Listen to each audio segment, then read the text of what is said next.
শক্ত হলো রোগ। হপ্তা পাঁচেক ছিল আমার ভোগ। একটুকু যেই সুস্থ হলেম পরে, লোক না ধরে ঘরে। ব্যামোর চেয়ে অনেক বেশি ঘটালো দুর্যোগ। এলো ভবেশ, এলো পালিত, এলো বন্ধু ঈশান, এলো পলিটিশিয়ান, এলো গোকুল সংবাদপত্রের। খবর রাখে সকল পাড়ার নারী নক্ষত্রের। কেউ বা বলে বদল করো হাওয়া, কেউ বা বলে ভালো করে করবে খাওয়া দাওয়া।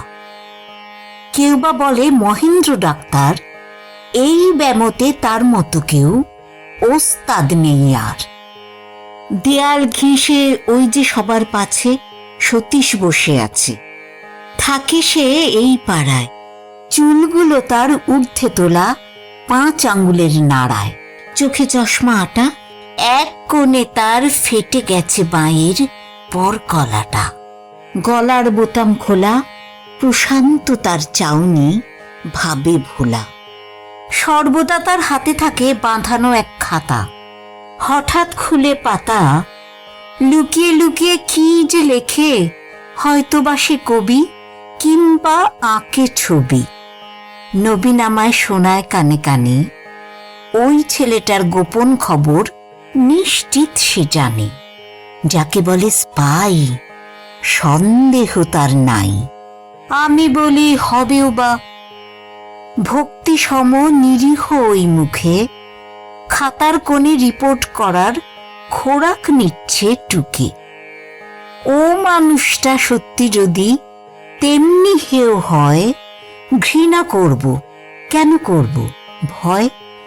এই বছরে বছরখানেক বেরিয়ে নিলেম পাঞ্জাবে কাশ্মীরে।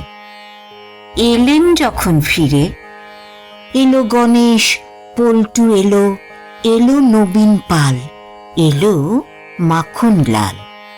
হাতে একটা মোড়ক নিয়ে প্রণাম করলে পাঁচু, মুখটা কাঁচু মাচু। মনিব কোথায়? শুধাই আমি তারে। সতীশ কোথায়? হারে। নবীন বললে, খবর পাননি তবে।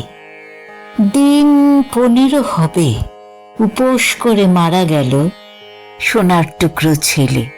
নন ভায়োলেন্স প্রচার করে গেল যখন আলিপুরের জেলে। পাঁচু আমার হাতে দিল খাতা, খুলে দেখি পাতার পরে পাতা। দেশের কথা কি বলেছি তাই লিখেছে গভীর অনুরাগে। পাঠিয়ে দিল জেলে যাবার আগে।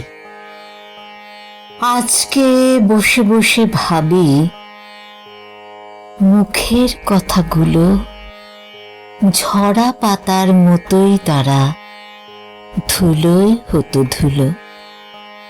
সেইগুলোকে সত্য করে বাঁচিয়ে রাখবে কি মৃত্যু সুধার নিত্য পরশ দিয়ে।